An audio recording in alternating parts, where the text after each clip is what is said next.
I would love to introduce to you all and present to others Reverend Dianne Horton. Okay, thank you, Brittany. Yeah, it's an honor to be here with everyone today. And several of you guys, we were just chit-chatting just now. We're saying you're so interested to hear what I have to say, but no, we're going to listen to what we have to say. So this is going to be a conversation and a dialogue. I am by no means an expert on self-care. So we're going to learn together and just have conversation today. Okay, so I think to get us started, some of you chimed in a little bit before we officially started, but let's backtrack a little bit and just let me know who's in the room. And then I'll tell you a little bit more about myself. And I'll tell you how we'll do it to keep it moving.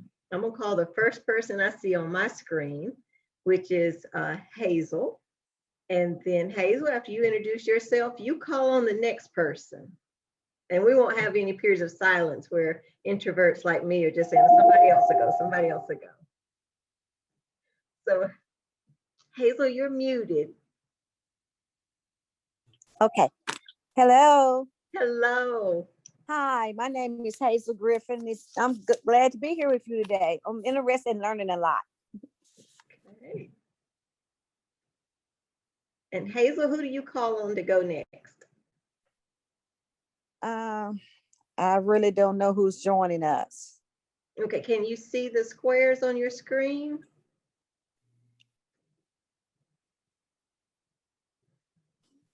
No. I only see I see myself and you. Okay, well, I'll tell you what, I'll call on the next person, but before we do that, part of your introduction, tell us why you decided to register for this session. What about self-care and spirituality drew you in? I'm interested in joining in because I'm very spiritual with the Lord, and I know when I pray, the good Lord will answer prayers. I'm going through a lot of health problems, but there's nothing that the good Lord won't control. I've prayed, my doctor had me on medications, and some of my medications I've kind of taken myself off, and I'm doing fine with it because I asked the Lord to just take me off of this. I think it's too much for me. So I'm interested in hearing this class to see what all you have to say about, self-care and spirituality with the Lord. Okay. All right. So Ms. Hazel said she couldn't see the rest of the screen. So I'm going to call on Chiquita. Hi, I'm Chiquita. I consider myself a very spiritual individual. Due to COVID-19, I felt as if I kind of like started drifting away from, my regular routines as a Christian, my getting up at 5 o'clock in the morning, spending that time with God by myself and really getting into self-care. And the pandemic had just taken me to another different direction. I started getting real lazy, lackadaisia. And plus I'm raising grandkids. And then we started doing the homeschooling. And so that kind of like made my brain go tilt. So it was like, it was hard to keep a balance there. And now I feel like I feel like with the sun is shining today and this type of webinar, I'm getting in the groove of things. I hated this seminar in the beginning, but now, virtual meetings, but now I embrace them. So I'm today just hoping to get some tips on how to keep this balance during the pandemic. And who do you want to call on to go next, Chiquita?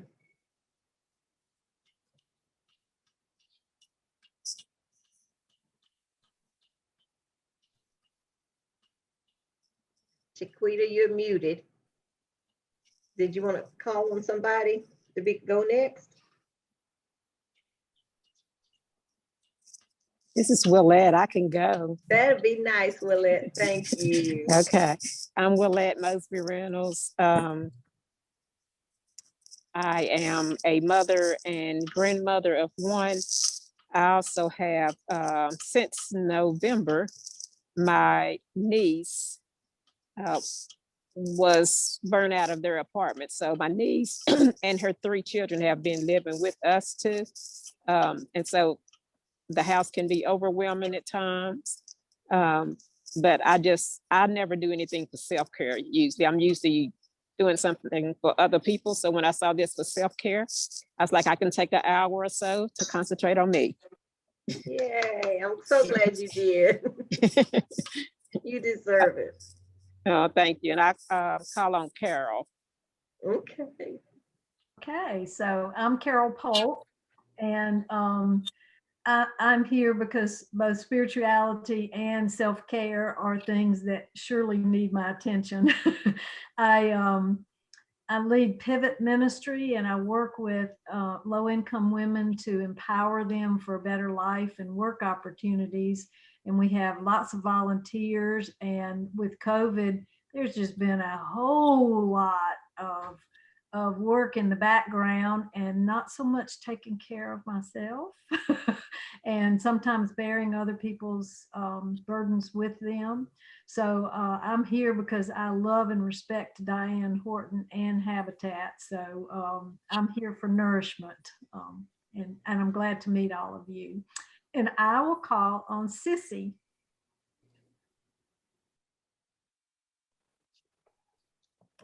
And Sissy is muted. Good morning. Good morning.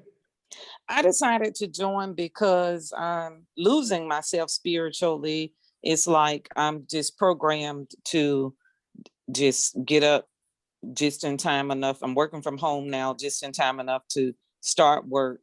When I finish working, I shower, eat, and lay down. We've been on mandatory overtime. I was just telling Brittany that it's been a challenge the last few days. I'm on row 12 in a row of 12 hours a day. And my next day off is not until Thursday if they don't take that. And it's just physically, because I don't have any exercise, I've let myself go. I've gained within the last year probably about 35 pounds.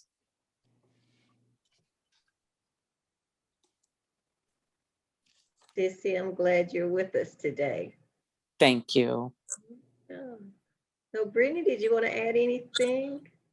Sure. Well, I will say I'm here because I am the moderator, but one of the reasons we chose to host a like session is because we understand that during the pandemic, we all have kind of, just kind of lost ourselves in a way. And I know for myself, as you all have mentioned, I am a woman of faith, and my prayer life is different. My eating habits are different. Everything is different. And I really look forward to learning some things about how to recalibrate my thinking and my routine so that I can be more productive. Could I add something? Yes. Everybody else did say something about the spirituality. I did not. I am very spiritual. I would like to give a plug in for my book. I have a book and it's called Whispers and Memoirs. And that is exactly what that book is, to tell about my faith, my relationship with the Lord. Okay. Could you tell the name of it again? Whispers and Memoirs. Great. And where is there a link they're able to order it? It's on Amazon. I mean, I could give it to you, but if they looked it up, either with the name of the book or my name, it should bring it up. Okay. Thank you. Thanks for letting us know that. Yes. Okay. All right. Well, for my introduction, Brittany shared I am a minister, so I'm licensed or ordained through National Baptist Convention USA, and a board certified chaplain through Association of Professional Chaplaincy. And I work with Wake Forest Baptist Health, and I serve on the Lexington campus.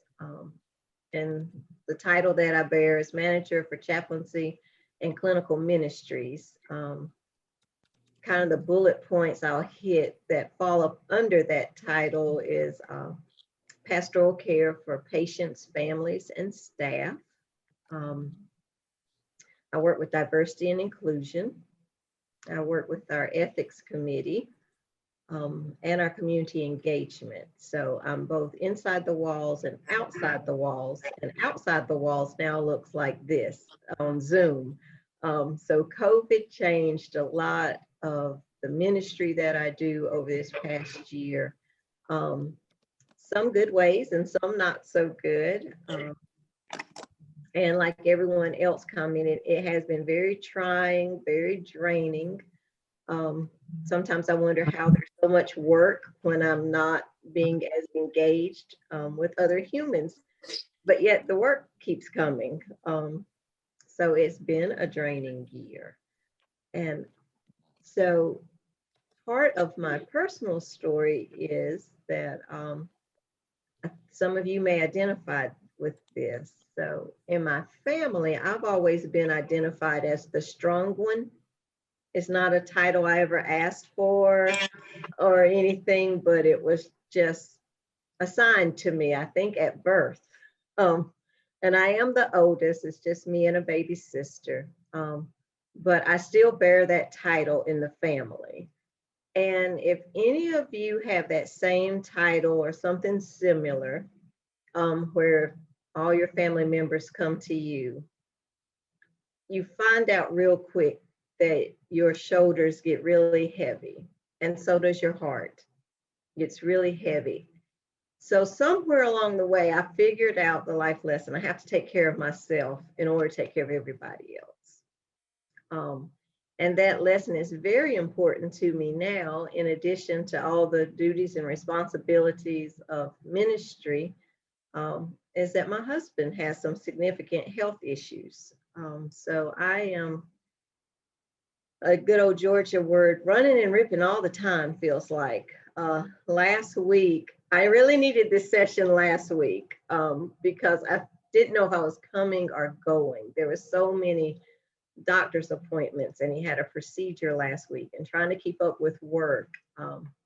Yeah, so I need this as much as you all need this. So whenever I come and share on this topic, I always learn so much, and it replenishes me to be in the presence of other people as we talk about this. And it's very special today to be in the presence of just us women to talk about it, because I'm gonna be a little, I guess, biased and say, I think we carry the brunt of life sometimes in our families and at work. I mean, we are leaders and we are strong. And we can learn a lot from each other today. So that's kind of my introduction about myself. And I want to wish it's still March. We've got a little bit of March left. So happy Women's History Month.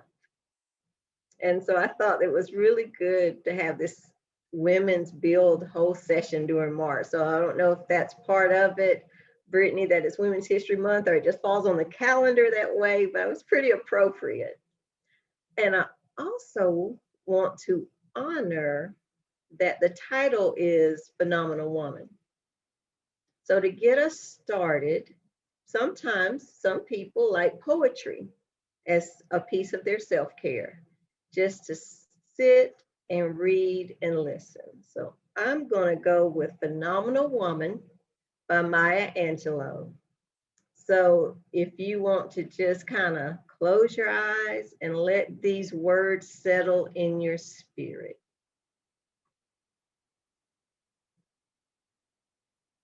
Pretty women wonder where my secret lies. I'm not cute or built to suit a fashion model size. But when I start to tell them, they think I'm telling lies. I say, it's in the reach of my arms, the span of my hips, the stride of my step, the curl of my lips. I'm a woman phenomenally, phenomenal woman, that's me. I walk into a room just as cool as you please, and to a man, the fellows stand or fall down on their knees. Then they swarm around me, a hive of honeybees. I say, it's the fire in my eyes and the flash of my teeth, the swing in my waist and the joy in my feet. I'm a woman phenomenally, phenomenal woman, that's me. Men themselves have wondered what they see in me. They try so much, but they can't touch my inner mystery. When I try to show them, they say they still can't see. I say it's in the arch of my back, the sun of my smile, the ride of my breast, the grace of my style. I'm a woman phenomenally, phenomenal woman, that's me. Now you understand just why my head's not bowed. I don't shout or jump about or have to talk real loud. When you see me passing, it ought to make you proud. I say, it's in the click of my heels, the bend of my hair, the palm of my hand, the need for my care. Because I'm a woman phenomenally, phenomenal woman. That's me. That's one of my favorites. And I just wanted to share that since the title of the series this week is for a phenomenal woman. So I'm going to start out with asking, everybody mentioned stress. It's a lot going on. COVID equals stress, right? So I mentioned we're going to have a conversation. So I'm going to come up with some questions. We'll talk about it. And I do have some tips to share. And then hopefully we can remember to do them for ourselves from time to time. But the first question I want to pose is, how's your stress?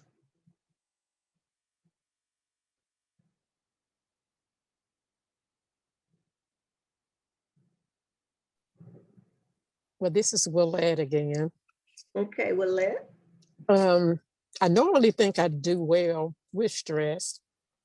And I think the outward appearance could be that I do have it all together. But I can usually feel it in my body, like I'll either have headaches or shoulders tense, or sometimes it's just like your mind doesn't rest, like just a turning something. It's just not not at peace, I guess. Mm-hmm. So it's all inward. I'm glad you took the extra step. You actually told us part, and I'm gonna go ahead and combine the second question because you already went there, and it's that when you know you have stress, but also how are you monitoring the stress? So it sounds like you monitor through your body. I think so, yes. Mm-hmm. Welcome, Tammy. I see you on the screen. We've already done some brief introductions. Can you introduce yourself to the group? Sure. Is there any particular information I should include? Just who you are, and also I was asking what captured your attention and made you interested in this session. Okay. My name is Tammy Burke, and I became interested in it because of the word self-care. It is something that I try to practice, but it has become a challenge, I guess, this year to actually try to continue to keep it in the forefront, where I'm allowing myself to be a priority, because it's those little foxes that keep coming in the way, and spoiling the grapes of self-care. Mm-hmm. Well, Tammy, since your microphone is still on, could we hear from you about how's your stress and how do you monitor your stress? And let's see, how do I monitor stress? Stress levels today has been just really high. I can't see, I'm sorry, I can't see her full name, but the prior person that was speaking was sharing that like the body, goes into that fight or flight. And when it does that, then that's a signal to me that, okay, stress level's gotten up high, and so just and then I just feel a little bit of anxiety. So that's when I know. And then I'll stress eat.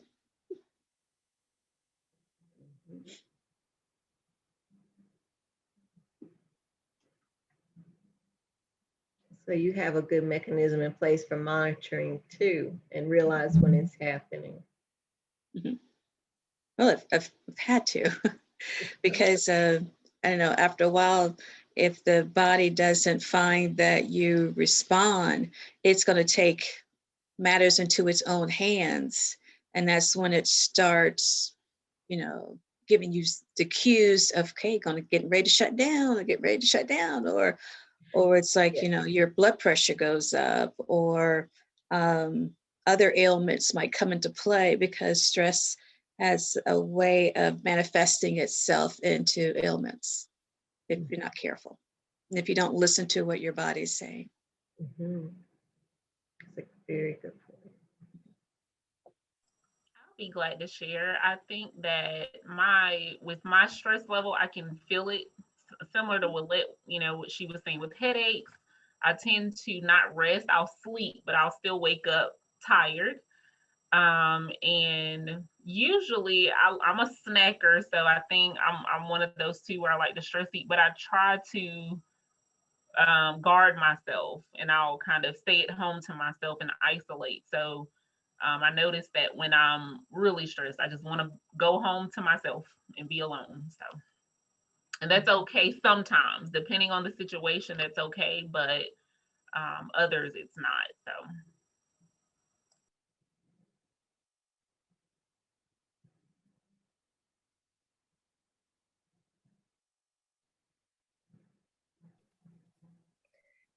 This is Chiquita. I'll go next.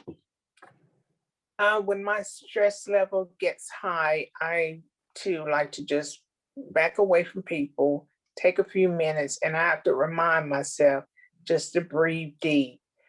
I love the outdoors. So this time of the year, I try to get up and away from everyone, just sit on the porch and just meditate. And when it's in the wintertime, I try to find someone to talk to on the phone. My old girlfriends, and we'd get on the phones and just strike up laughable conversation, just act real silly. So, and that really helps me to release stress, that laughter.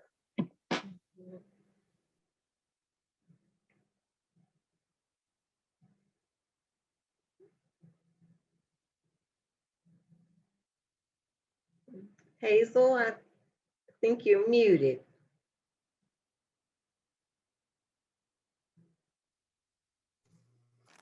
Okay. Yes. I feel stressed all the time. Last year I had pneumonia. I didn't find out until I went to West Lawn Hospital here in Greensboro, and then it transferred me to Moses Cone. And I've had vertigo since 2013. So ever since then, looked like everything had been going downhill, but I prayed about it. And my doctor in Winston-Salem, before I changed to the doctor here in High Point, they put me on, it's a kind of medication for a disorder. If you could, my sister, she's on it. She said, "Hey, it's like crazy medicine." I said, "No, it's not. No, it's not." So I took a few pills, and my doctor said just to calm me down to go to sleep. And she also had me on diazepam, anxiety medication. And I can tell when I'm feeling kind of nervous and jittery. And I said, "Oh no, Lord, I'm not going to take this." So I get up and I kind of run the vacuum, or either turn the television on or something. But mostly what helps me out is when I started reading the Bible. Then I call my sister because she's very spiritual. She said, "Hazel," she said, "let's pray." And we pray. And then I'm on the phone with her every day. I have 6 sisters and 3 brothers. And I'm next to the oldest. My oldest sister, we very, very close. So when I feel stressed, I don't be taking this medication and everything. I tell my doctor, I said, "I don't need this because it makes me feel down." She said, "Well, Miss Griffin, just kind of take it when you need it." But during the morning, since I'm not working, I get up around 10, 11 o'clock if I don't have anything to do. And I could sleep all day, but I know I have to take my medications. I take it with food. I have to have food on my stomach, but I'm trying to cope with it. But like when my family, I have 2 daughters, they call and say something, kind of hurt my feelings. I say, "I don't need that today. Goodbye." So I hangs up. So I try to stay away from negativity because I'm very easy to get upset.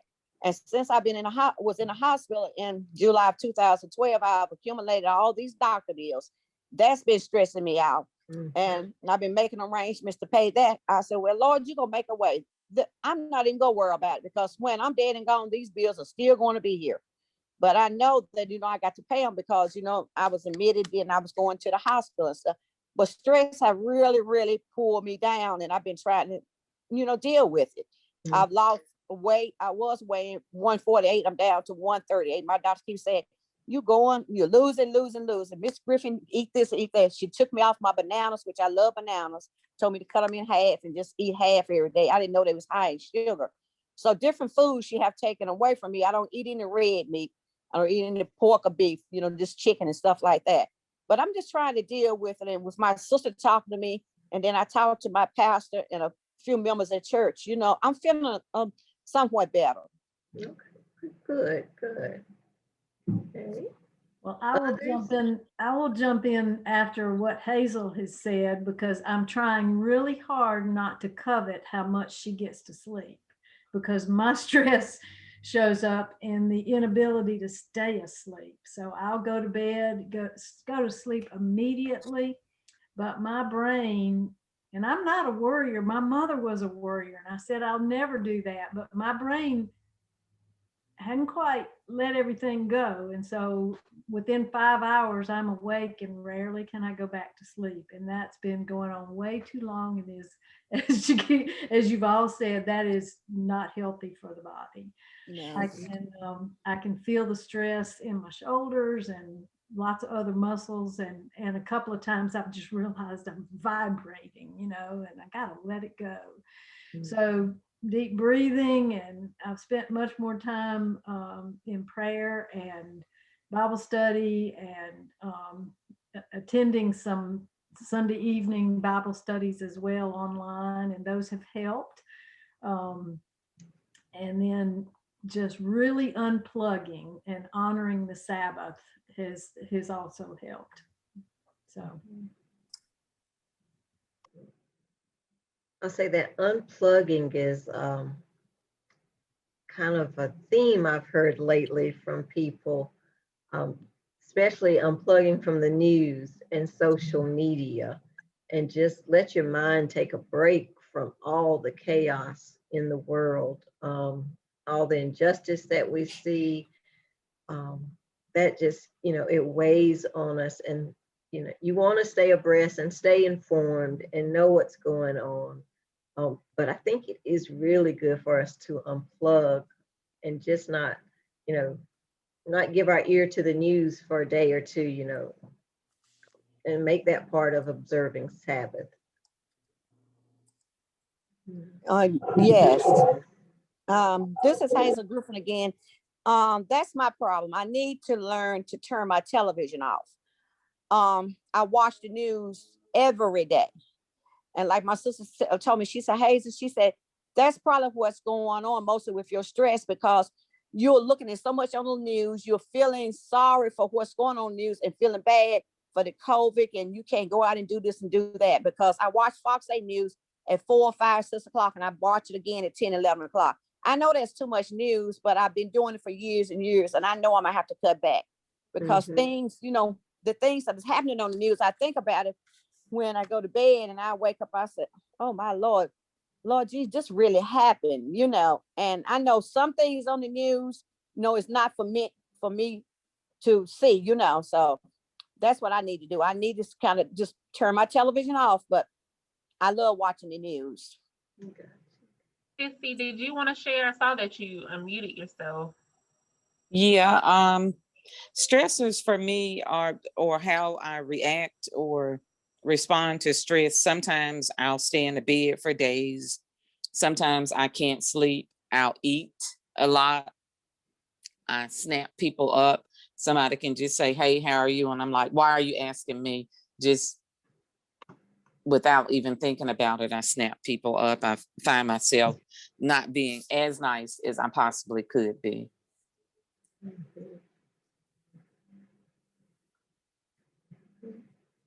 I think everybody got an opportunity to kind of chime in on that. Yeah. For me, headaches, backache, it's where I carry the neck. It's where I carry all my tension and my stress. So I know when I'm stressed, when all of that's just flaring up. And when it comes a time where I can sleep, because I love to sleep. But like last week, for example, it was, a lot of late nights, back up really early the next morning. I commute, but my commute isn't bad. I actually enjoy my commute. Can take a country drive to get down here to Lexington from Clemens. But so Saturday evening, I had a funeral on Saturday. And so after being with family and attending the funeral and delivering the eulogy, I stopped on my way back. I got us some dinner. And after that, I just crashed. So when I just completely crash like that, I know that one, it's very much needed. And it does help to just kind of like catch up, if there is such a thing, on your sleep. But yeah, I mean, my nap turned into a very, very long nap. And then just taking that evening for myself and then going back to bed later that evening. But yeah, so it does show up in our bodies. And actually, that's part of what I was going to share with you all, the physical reactions to stress. So in our bodies, it's a long list, and we've mentioned a lot of them. But the nervous system activity increases. Our blood pressure goes up. Our muscles become more tense. Our need for oxygen increases and the breathing rate goes up. Have you ever noticed like you're not taking deep breaths, you just you're really breathing fast? Yeah. The headaches, the back pain, insomnia, muscle tension, racing heart rate when it's going really fast. We can even start to get colds just from stress and grind our teeth and have stomach aches, fatigue, and heartburn. So that's a long list, and that's all the damage that stress does to our bodies. Whether we have hereditary inclinations towards some of these things or not, just pure stress brings these things on our bodies. So it can do a whole lot of damage. I always say it's a very long list, and the hope is that all those things never happen to one person at one time, because that would be really a bad situation. But you can get multiple ones off that list at the same time. Like I said, for me, the back pain and the headaches, and I realized the muscle tension. And let's see, who mentioned that they just want to go? Brittany, you don't like being around people when you're stressed out, right? Yes, ma'am. Yes. Okay. And who was it that gets snappy with people? Was that you, Sissy? Yes, ma'am. Okay, so it affects our behaviors. We can withdraw from close relationships. We can get snappy with other people. We can overact or underact to certain situations. It's either you get really heated over something that's not that big of a deal, or you're so blah you could really care less whether it's a big deal or not, right? We can also become accident prone. That happens to me sometimes. It's like I just become a klutz when I'm stressed out. I'm either bumping my toe or not paying attention. And that always seems to grab my attention. I think even more so than the physical, is when I notice that I'm becoming a little accident prone. I'm not as sharp or paying attention. That gets my attention, because like, okay, snap out of it. Let's get this fixed, because my fear is, what if I have a really bad accident? Just because I got so much on my mind, and it could have been preventable, and I end up hurting myself or hurting somebody else or both. So that always kind of makes me stand up and pay attention to my stress. Can talk really fast when we get stressed out, because the way I envision that is I'll just use myself for example. I don't mind being vulnerable and transparent about it. When I'm stressed out, I know I got a whole lot to do and I don't necessarily have time to have a conversation. So I'm going to talk really, really fast to get you out of my way so I can get back to this work I got to do. Okay. Can anybody relate? Okay. Definitely. Yes. Yeah. If you're a smoker or a drinker, sometimes those habits can up more so, like smoke more or drink more as a method to deal with the stress. And we can cry really easily because we get kind of emotional about things and therefore it comes out in tears. I will also say on that one that I have found sometimes that's helpful because I tend to hold it in, try to, again, I told you I'm the assigned strong one, right? So sometimes I try to hold a lot in, but if I can get me a good tear jerk movie and just let it all out, it drains me because I don't like to cry. Crying really zaps my energy. But if I can get it all out and then take me a nice long nap, sometimes that helps. So crying, I think sometimes is actually helpful if you can find your secret spot. If you don't want everybody to see you have that moment, but find your spot, your secret closet, and have that moment and just get it out. Again, back to the news, there's just so much pure evil in our world right now that, I mean, if you haven't cried, I'm worried about you, so yeah, I think it's just helpful to get it out. We can also start blaming other people too, because we can get so consumed with our stress and think about all the things that we have to do that we can start blaming other people when we do fall short with something instead of taking responsibility. And the big part of responsibility for ourselves is to take care of ourselves.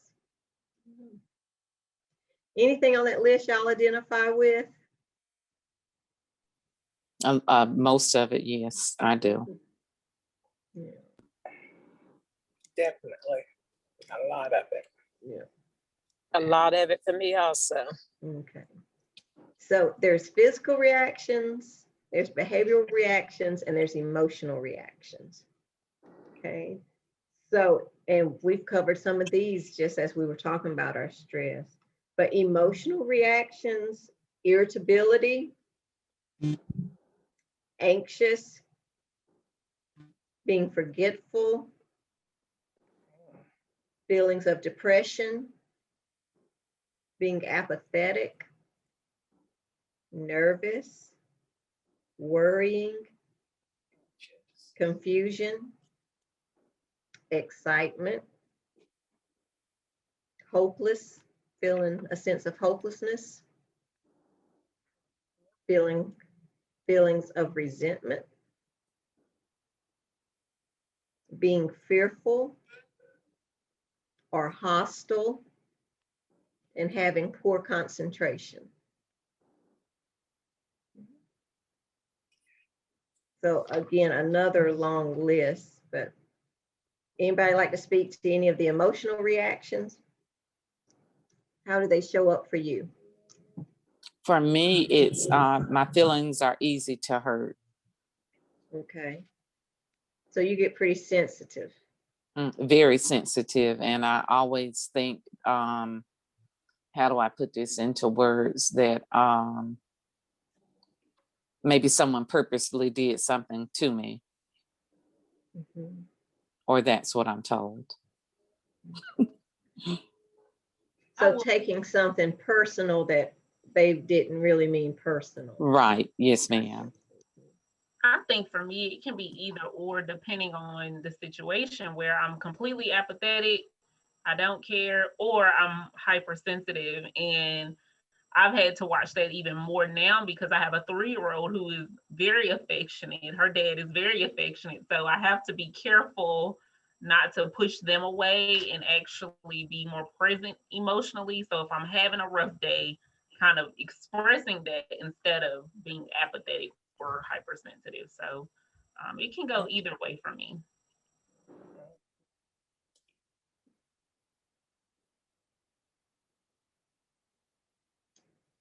I'll share a little personal story on that note, Brittany. It made me think, my daughter she's 26 now, but at the time she was a teenager in high school. And I would come home from work, and at that point where we were living, I really didn't have that long of a drive from the hospital to home. So I really didn't have enough time to kind of just breathe and let it all go. So when I got home, it always helped me to just have just a little bit of time to myself before I engaged, right? Before I made that shift from work to family and get ready for dinner and all of that. Just needed that little bit of time. And so my daughter told me one day, she came downstairs and she called, she said, "Mama," and I looked and she said, "Whoa," she said, "You got that look on your face."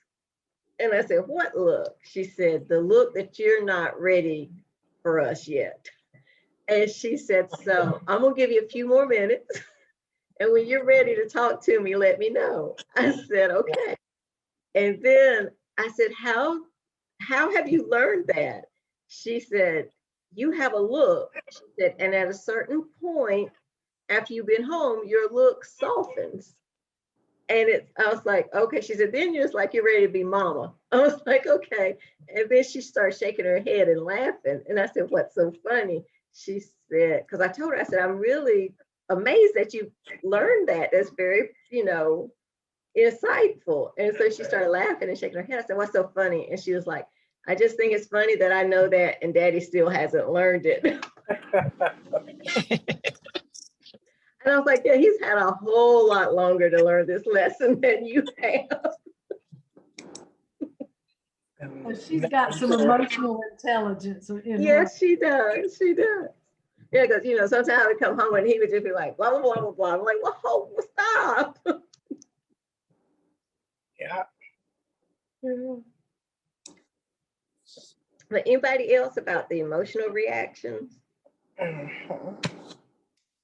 Well, I like to speak on that, Chiquita. Okay. My oldest grandson that lives with me, he checks in every morning.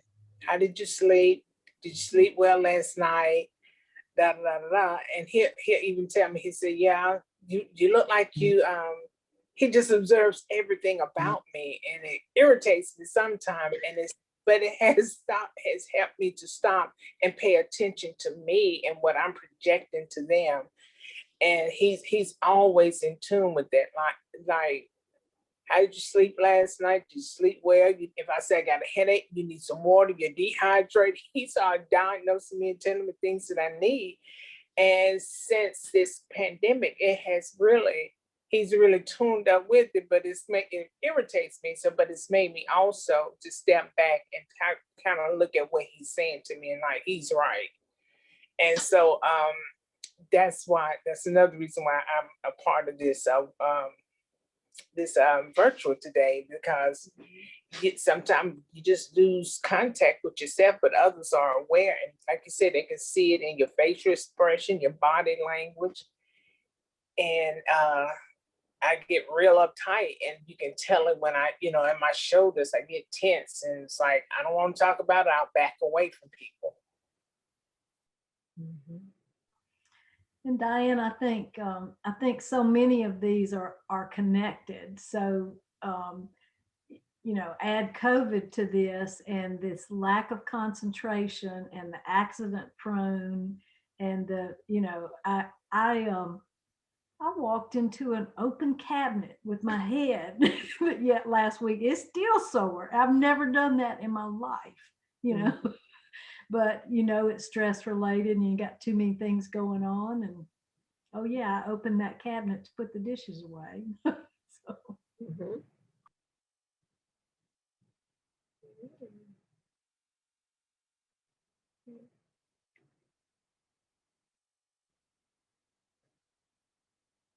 Well, I'm going to add on to what Chiquita was saying about how your grandson notices and observes. So one thing I've come across in my studies with this is when we don't take care of ourselves, we're the first person that knows that. We know we haven't taken care of ourselves, right? And then the second is our family notices. So that ripple starts rippling out. So then it's obvious to our family that we're not taking care of ourselves. And if we don't go ahead and do something to nurture ourselves, pretty soon everybody's going to be able to tell.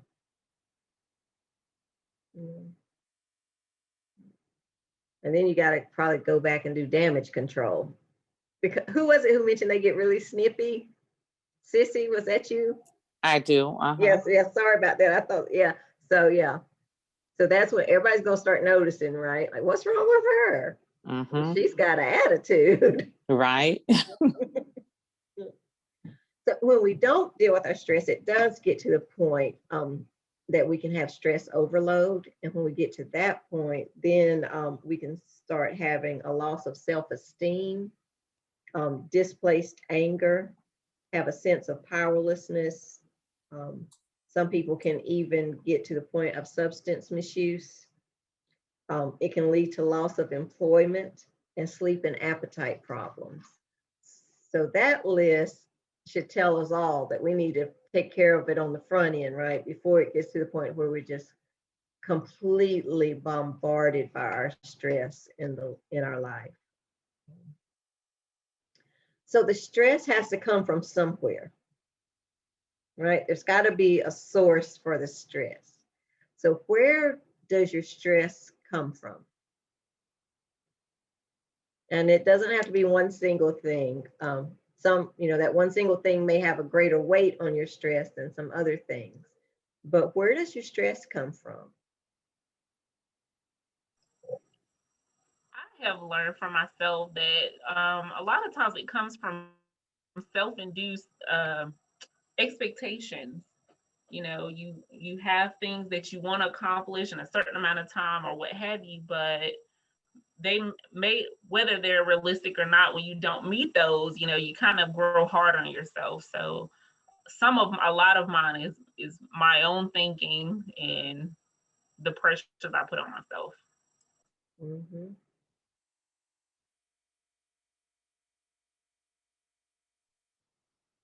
So when that's the source of stress, what would be a good remedy? If we want to talk about spirituality, what's a good remedy? Cast my cares, one. What was that? Cast my cares, There one. you go. There you go. But also learn what's within my realm of control, and focus on that, taking things one day at a time and not to think so far ahead that you become absent from right now. That makes me think of the serenity prayer. Yeah. And to be aware of the things that you can control, the things that you can't, know the difference and take steps to control or make better what you have the ability to do. But things that you can't make a change with it, know that there isn't anything that you can do and attempt to maneuver within it or around it. Saying where my mind was going was to grace. Give yourself grace. Yep.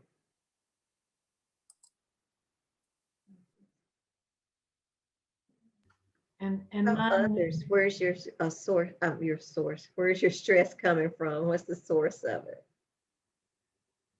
Well, I want to go back and add one more thought to that, which is what came to mind for me is take my yoke upon you. So when I think about bearing all that on my shoulders and letting Jesus share that that should take the weight off if I'd let him do that. Mm-hmm.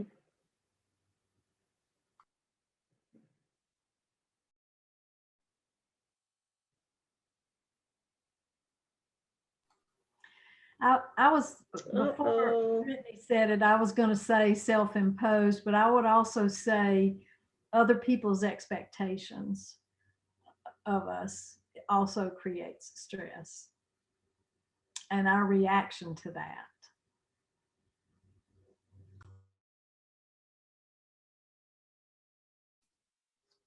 That is good, because that is a lot of times that's what it is. Mine is taking on too much, not saying no, and then stressing to get it all done. Just feel like that you do have to do it all yourself, and nobody to share it with you. So, but all of the spiritual things you all mentioned is what we should do.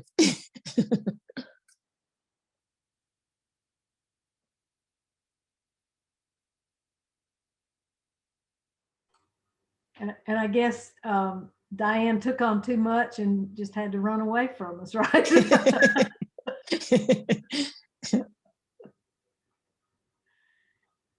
And Willette, did you see my note to you in the chat early on? No, I have not. But let me look now, because I was traveling and I just got to my daughter's house. Let's see. So it's in the chat here. Yes. Yes. Okay. So Hazel, you haven't responded about what brings stress, and you're muted. All right, I Okay. apologize. I was just gonna interject really quickly. Reverend Horton, something happened with her computer, so she'll be right back. So you all are welcome to continue discussing.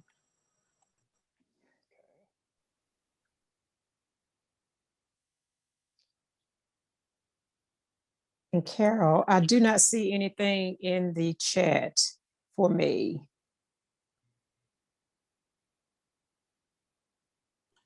I will copy and send again. So is anyone learning anything from today? I know I am, that I'm not alone. That's for sure. I Yes. definitely have. Yes. I have.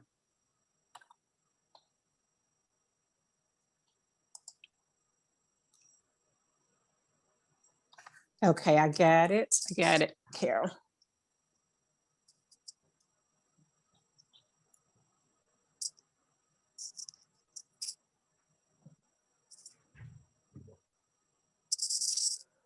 I'm sure she'll be back on in just a few, but does anybody else want to share how you think you should probably deal with your stress versus what you're currently doing, or what you should do more of?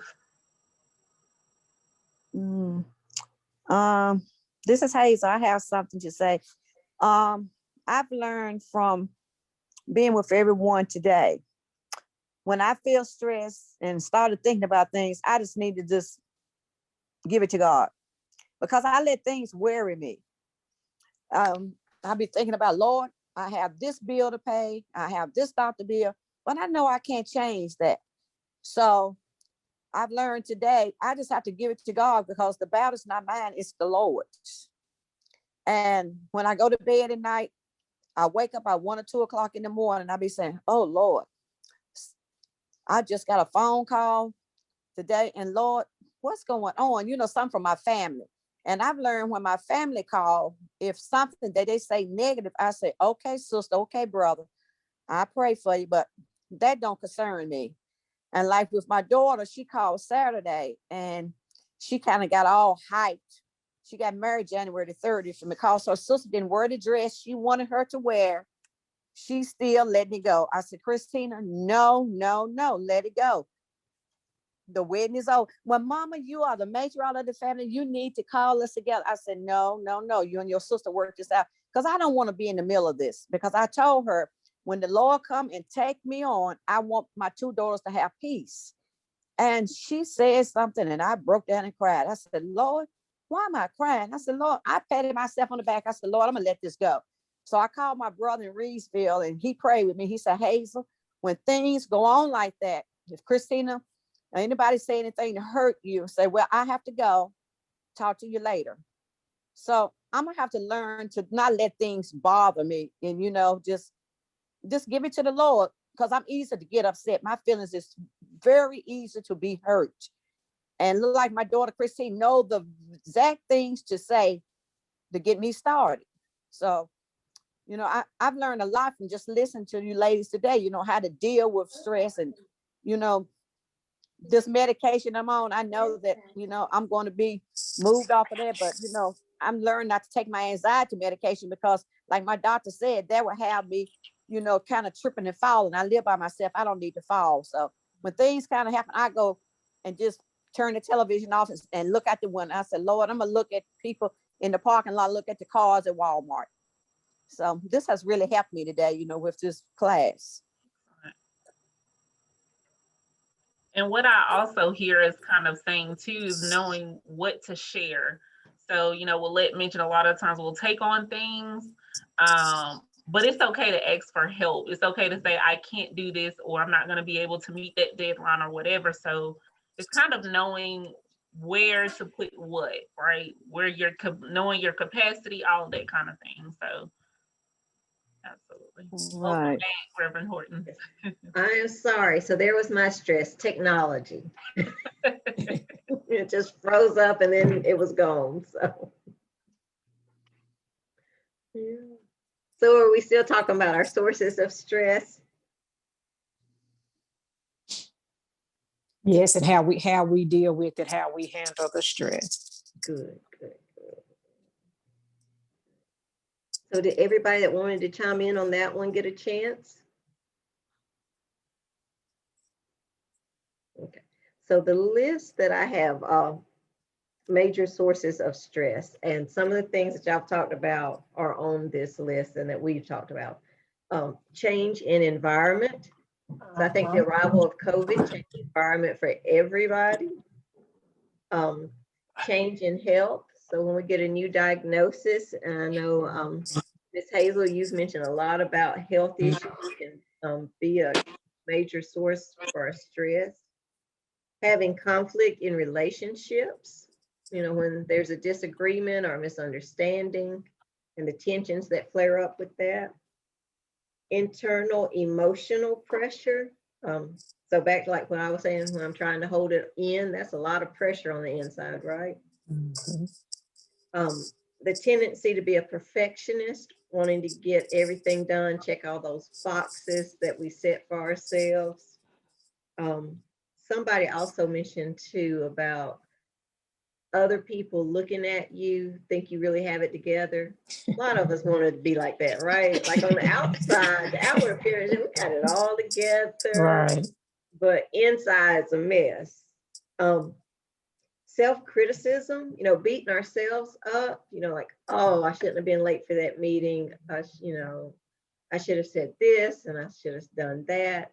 You know, beating ourselves up and having that inner critic, that voice in our head, got to turn that down. Also, if we're competitive by nature, that can bring about a lot of stress. You know, trying to keep up with the Joneses. You know, let it go.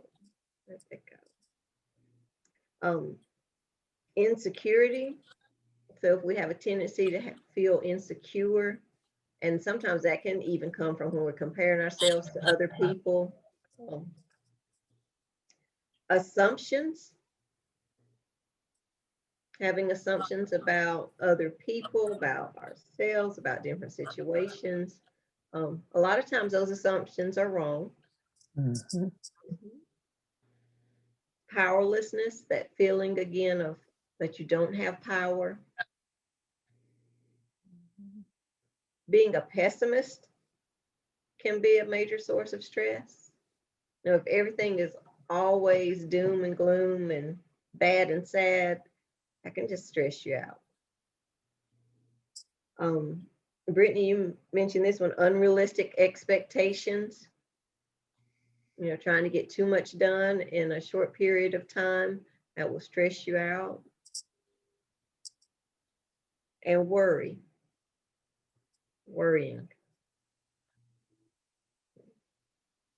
I know, Carol, you mentioned your mom was a worrier. My mom is too. So my dad tells her, when you don't have anything to worry about in your own life, you start worrying about everybody else's life. Like when all's well in your world, you go jump in somebody else's world. Yeah, she's always got something to worry about. So here are some telltale signs. If you answer yes to 1, 2, or all of these, you've probably got some stress going on. Do you move, walk, and eat rapidly? You ever notice that happening? I don't know. Okay. Are you frequently impatient with the pace of others? Yes. Just tell people, hurry up, get it done. Mhm.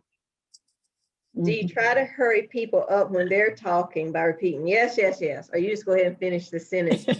Or I overtalk them. I do. Yes, I do. When my version of that is, do you have people in your lives? I have people in my lives that like to tell me the same thing over and over and over.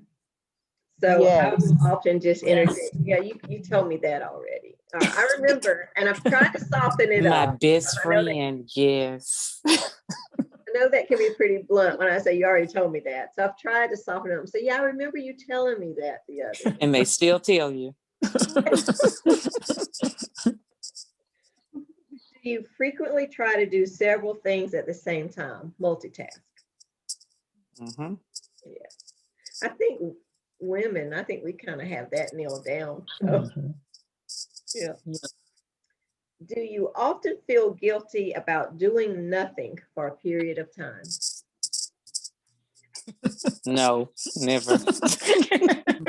I do, unfortunately. Good. That's where I often pause and encourage people. It is okay to do nothing. It is okay to just chill out, just relax, do nothing, sit on the porch in the rocking chair for a little while and, watch the traffic go by. I can't wait to get a porch. Oh, me either. Well, I know when I first retired, I was like that because I'm a busybody kind of, and my youngest daughter would look at me and say, "Mama, just be retired. Don't do anything." And now I have no problem doing it. Nothing. Good. I like those moments when I don't have anything to do. I'm gonna be like you, Willette, when I grow up. Do you take little time and pleasure in observing your surroundings? Mm, I love to look at, especially nature and stuff. Mhm. Do you find yourselves getting in the car and you just go from point A to point B? You don't remember anything you passed or? That's how I am. And then if I'm riding with someone and they're driving, I'll say, "Oh my, I never noticed that before." And most of the time it's my sister, and she's like, "Sissy, that's been there all your life." Mm. And I'm like, "Well, when I'm driving, I'm just, I have tunnel vision." And I've noticed in the mornings, I have a routine, I'm getting ready, I'm on a schedule, and my kitchen window faces east. And how seldom do I look out and observe the beautiful sunrise? And when I do, it takes my breath away. And I realize he was there all the time. And how many things in my life has he put there that I've overlooked, Mhm. Yes. Mhm. I mentioned that my commute is through the country, coming from Clemens to Lexington. So I go past farms. So on my coming to work and going back home, I get to see some cows and horses and some pigs and some goats. And it just thrills me to see them. And so recently there was a little baby cow in the field, and he or she, I don't know, but she, um, it gives me so much joy. And one day I just literally, it's like, there's not a lot of traffic on this road. I just literally just stopped and just watched. And it's just those simple things in life, the simple pleasures that can replenish our spirits. So yeah, that strip of road is my joy, and probably a lot of time my saving grace. Do you frequently feel pressed for time and feel others prevent you from meeting self-imposed deadlines.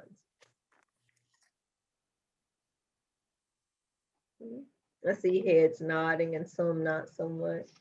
Yep. When we get retired like Willette, we're going to shake our heads no too. Yes. We have a few more years. So here are some tips for managing stress.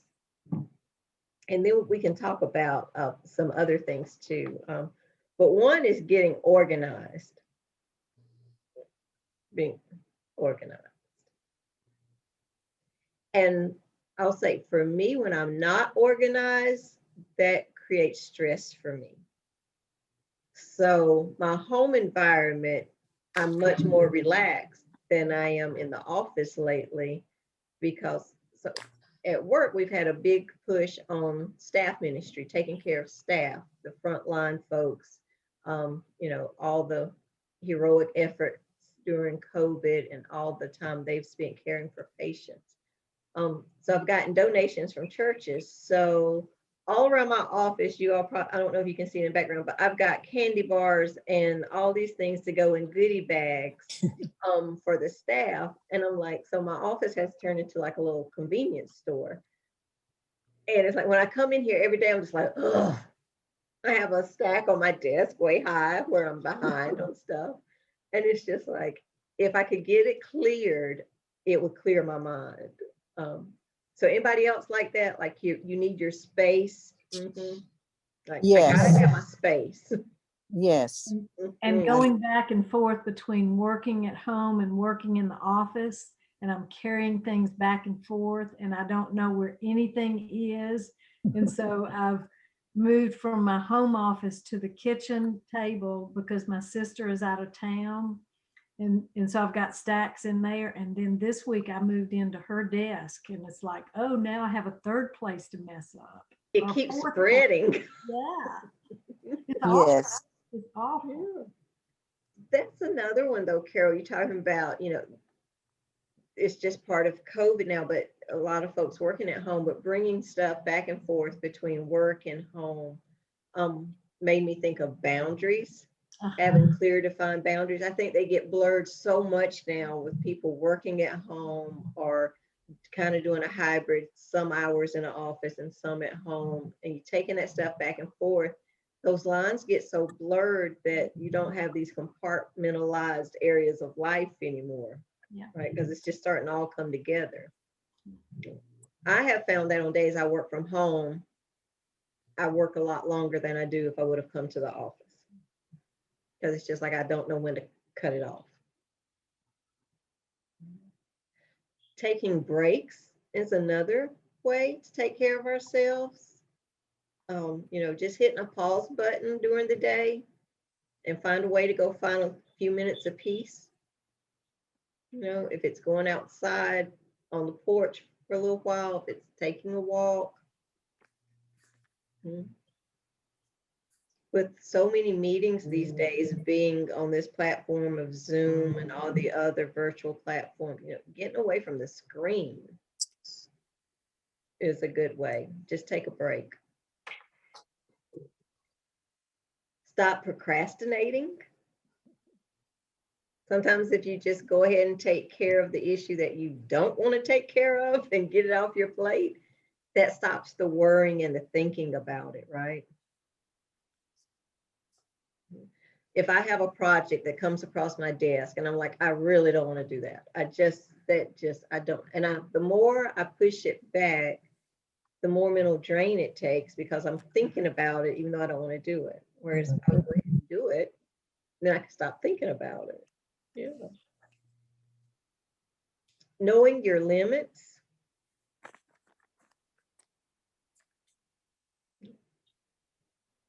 So like, I know how many hours of sleep I've got to have, or you don't want to see me or be around me, and I don't want to be around myself.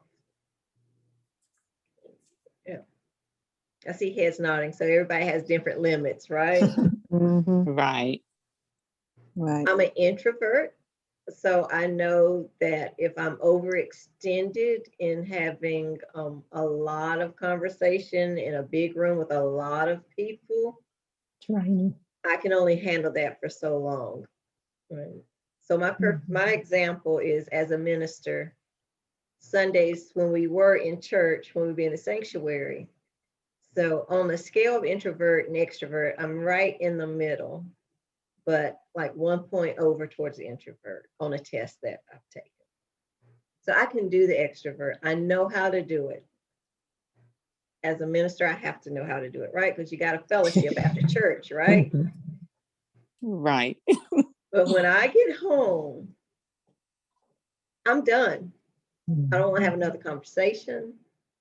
I'm sleepy. I need a nap because it has physically and mentally drained me to have that much interaction and engagement. But here in my office, if I'm here by myself, I'm buzzing with energy because I'm by myself. I can listen to music and I'm good. But yeah, so that's like one of my limitations. What are you all's limitations? Do you know it? Like, what is it that you can only have so much of? I think mine is a little similar where when I'm out, I'm an extrovert, but I know when it's time to go home, I want to go home. And it's very few people that I let in my home space. So I have to almost recharge outside of people, if that makes sense. So very similar to that. Mine is almost exactly like you said, because there are things that I have to do, like with volunteer activities or whatever I'm involved in, that you do have to have that interaction and everything, but it's outside of my normal comfort level. So I can do it. I mean, I know how to do it then, but once it's over, I'm totally drained. I used to do a community walk. It was for grief support walk in the community, and I could do it. And once it was over, if I sit down there, like while everybody else was cleaned up, I could hardly get to the car. I mean, once it's over, I'm just wiped out.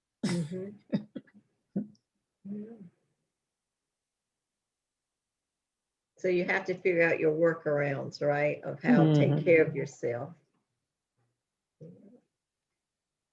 It's helpful sometimes in managing stress to just have a change of attitude, and sometimes that can be hard to make that adjustment, but just, try to tweak your attitude. And here's a big one. Learn to say no. Anybody have a hard time saying no? I do. Do you, Miss Hazel? Yes. My two daughters, they know mama will give in. And I have a grandson, just one grandson, he lives in Atlanta. And when he needs something, he'll call and he know mama's always there. When he lived with me until he finished high school. And we used to go shopping. And he said, Mama, I want that. I said, Darren, we don't have the money. Oh, nobody loves me. Nobody loves me. And knowing I didn't have the money, I would give in. And when I go home in Eaton, North Carolina, in Rockingham County, that's where my family lives. We have cookouts and everyone brings dishes and everything and pitch in for the cookout. And I does over the limit. I just give in. I do games and everything. And I be saying, I should have kept my money. I said, they don't appreciate this, but that's my family. I love my family. And my sister, she tells me, she said, Hazel, you are the sister that keeps the family together. I always want to see everybody happy. And to me, I just give in when I shouldn't. It can be difficult to say no. Yes. I don't know when to say no. I feel guilty if I say no. I said, well, why did I do that? I should have went on and did that. It wouldn't have hurted me. I just don't know how to speak up and say, no, I can't do this. I won't do this. Yeah.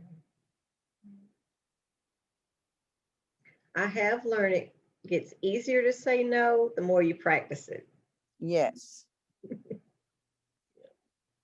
And I'll say for me personally, I kind of, I guess, kind of go in cycles. Like I get really good at saying no, and like setting my boundary, drawing my line, and then it's like I just kind of erase the line. I start easing back in, like, oh yeah, I can do that. I can do that. I can do that. But then what happens? I stress myself out. I've got too much on my plate. And then it's a reminder, you can say no. You didn't have to do all of that. Yes. Learning to take control of our schedules and say no. And the more you practice it, it becomes a little easier.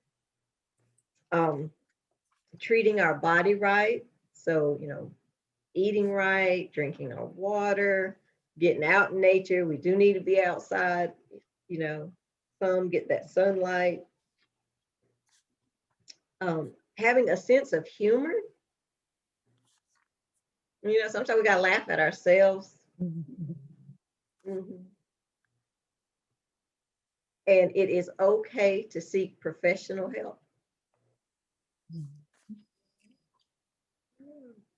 That one, sometimes you might not hear that a lot in church setting. We're told, just take it to the Lord in prayer, take it to the altar and leave it there. Just pray about it. But we are more than just our spiritual being. There are, in order to take care of ourselves in a holistic way, it is okay to seek out counseling, seeing psychologists, psychiatrists, having someone to talk to. And it also at the same time doesn't have to go to that level of care if you don't feel it's needed. Someone was talking about calling up and talking to their girlfriend. I think Shaquita, that was you, and just being silly and laughing. Having someone to talk to is huge, Hey, Carol. Yes, Carol. Diane, so there are 2 wonderful Christian counseling resources here in town, and that's CareNet, associated with Baptist Hospital, and Associates in Christian Counseling. And each of them have help for folks who can't afford to pay for it. And then I got an email from a gentleman who has a counseling service in the Enterprise Center. And right now they are offering, and they're trained professionals, and they're offering free counseling until October of this year. Thank you, Carol, for those resources. Yes. And that's called New Era Counseling, KNEW, KNEWERA. Wonderful. The resources are out there. So I want to be respectful of our time, and I've got 1:19, so leaving us with just a little more than 10 minutes. Does anybody have anything, any questions you want to cover, talk about? Because the way I wanted to end was just with a guided imagery exercise, and hopefully that can leave us all in a peaceful state for the rest of our day. I wanted to say, oh, I'm sorry, go ahead. Okay. No, go ahead, sis. I just wanted to say I sent a message to Shakita Evans, and I don't know if she saw it or not. Oh, okay. Shaquita, did you hear that?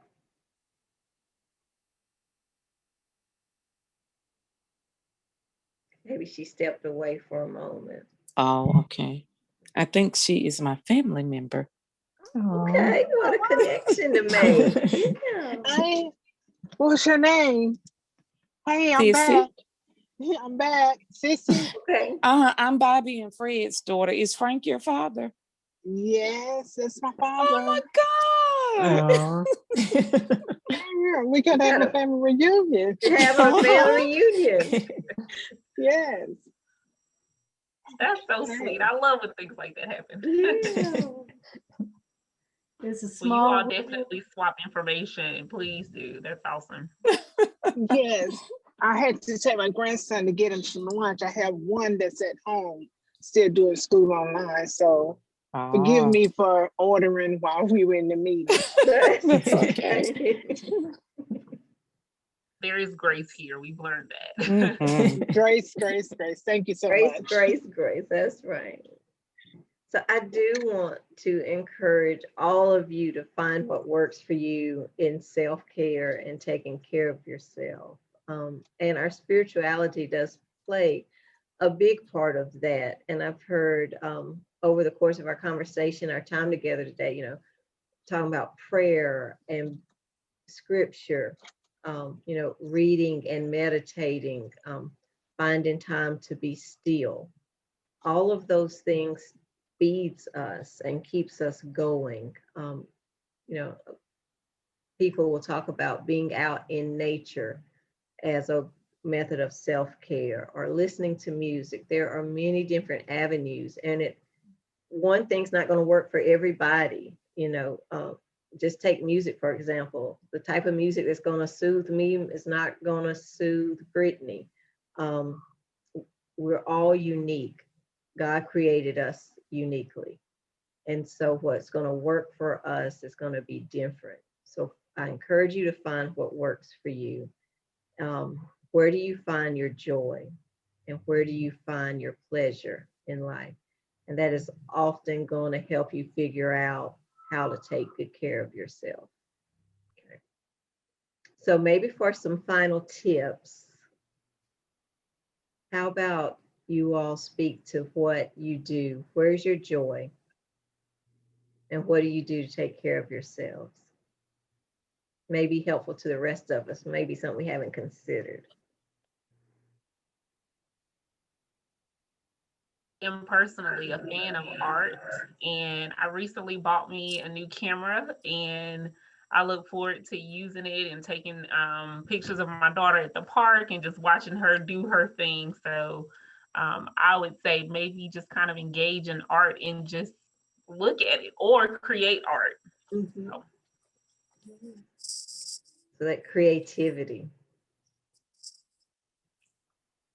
Music is definitely part of my joy. And years ago, I was just so depressed, and I thought, I have got to get back in the choir. I've got to sing, and I try not to hum out loud, but I have been known to do that. Don't want to irritate anybody though.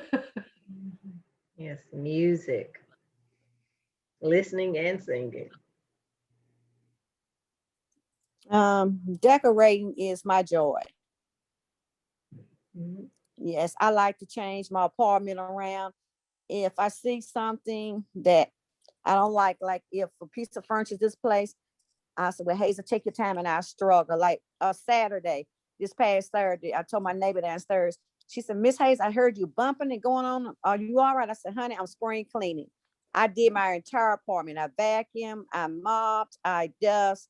I was just in the mood because I've been feeling kind of down. I said, Lord, I need to get up and do something. So my joy is just decorating. I love to do flowers and rearrange, my bathrooms and stuff, and do different little designs. I get a joy out of that.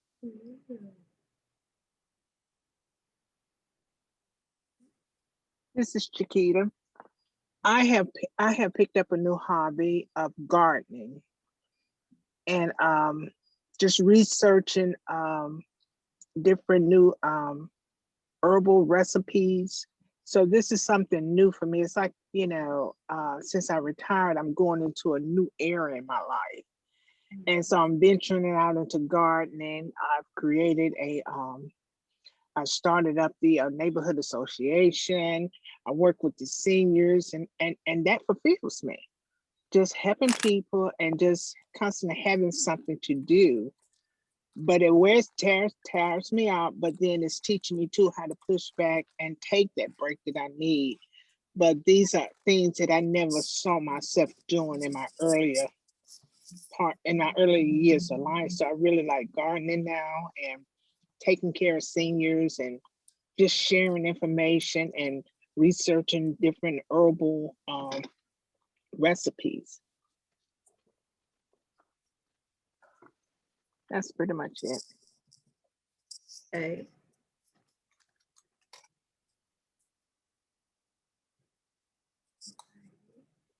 Well, this is Willette. I think right now that my biggest joy is the time I get to spend with my grandson. I only have one grandchild and he'll be 3 in June. I normally like to walk. I like nature, but since I hate being cold, so I'm not a cold. I don't walk when it's cold. So it's just now getting the time that I would enjoy a walk, but I try to see. My grandson lives in Virginia. That's where I was riding the train to today. So I just got here. But I try to see him once a month.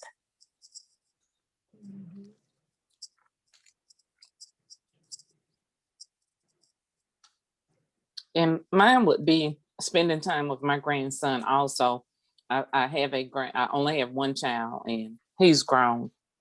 And he started to move away and have his own life. And I enjoy the time that I get to spend with my grandson, who will be 1 year old on Friday.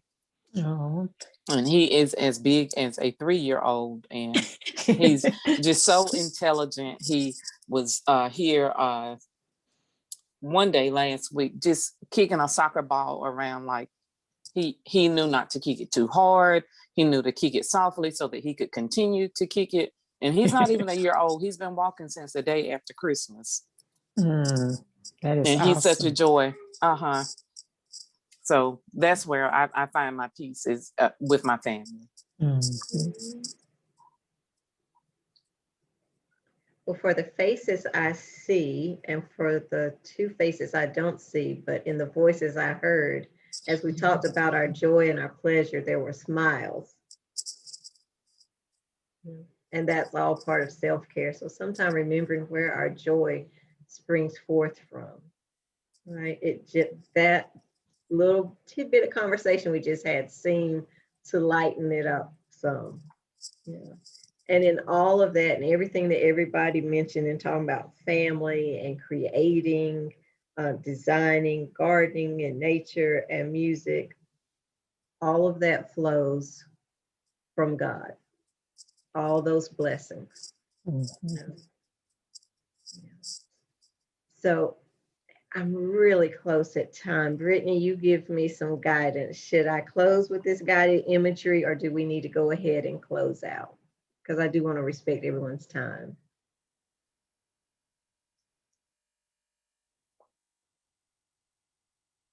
I couldn't find my cursor. I'm sorry.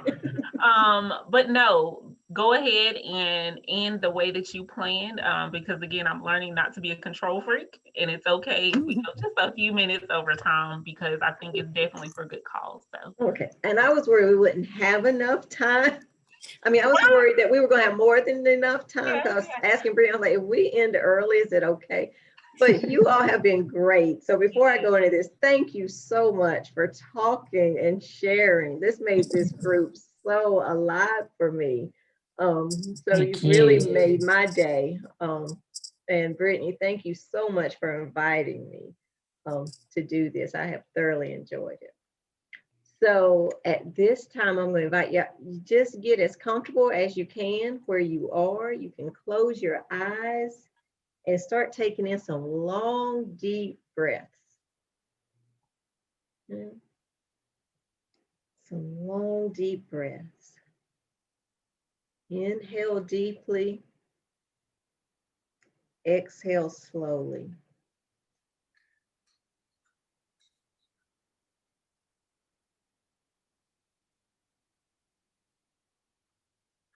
Long, deep, cleansing breaths.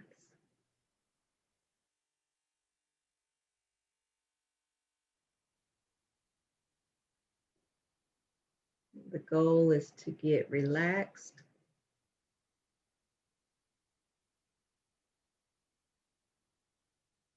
Let the room you're in fade away. And let your tensions go with it.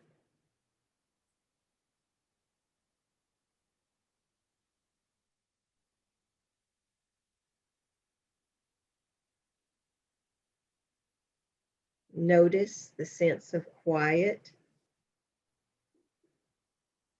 and allow that to grow deeper within.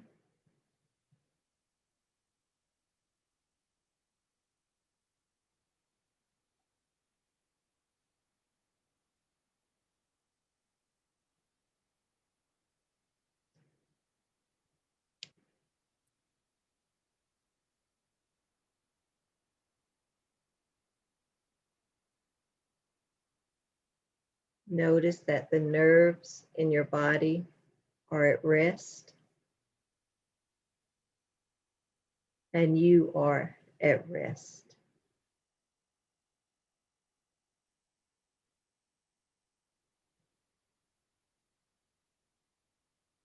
Now picture yourself walking down a mountain path near a meadow by a still lake.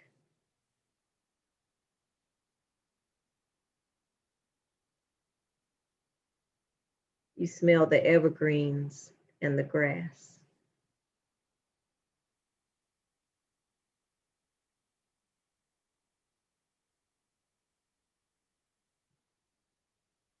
You walk across the grass to the edge of the lake and sit down.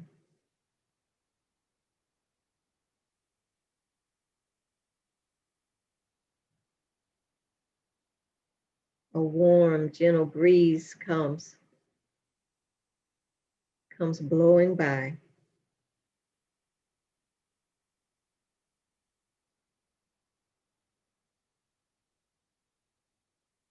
You can hear it rustling through the grass.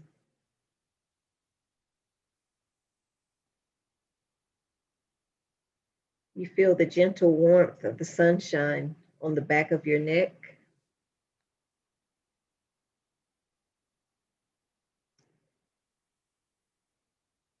So you decide to lay back in the grass and watch the clouds float by.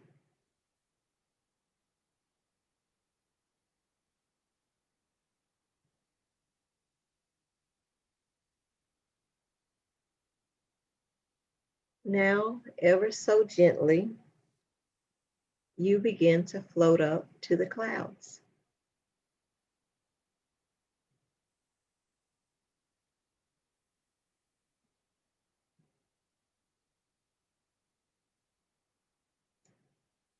Up on the clouds, you're able to walk around and it's fun. It's warm. The air is clean and fresh. The sky is blue. And the clouds are soft and fluffy.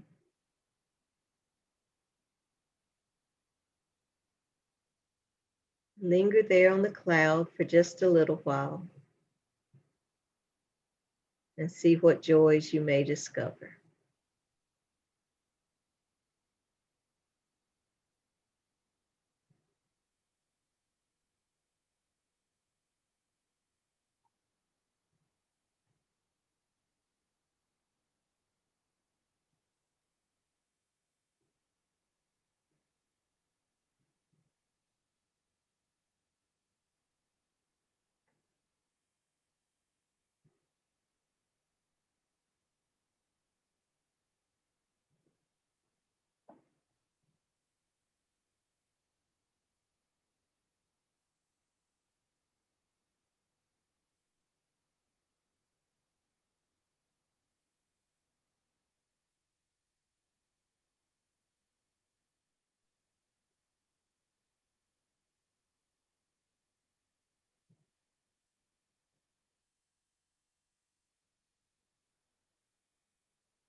Now I'll invite you back into your space where you are comfortable and safe.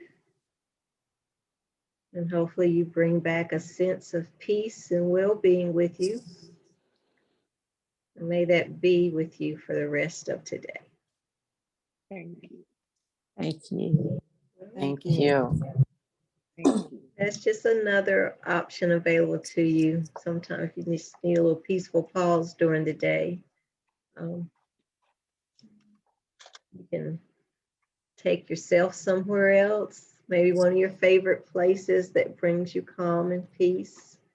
If you need it a voice to guide you. You can get all these apps on these smartphones and play the music to go with it.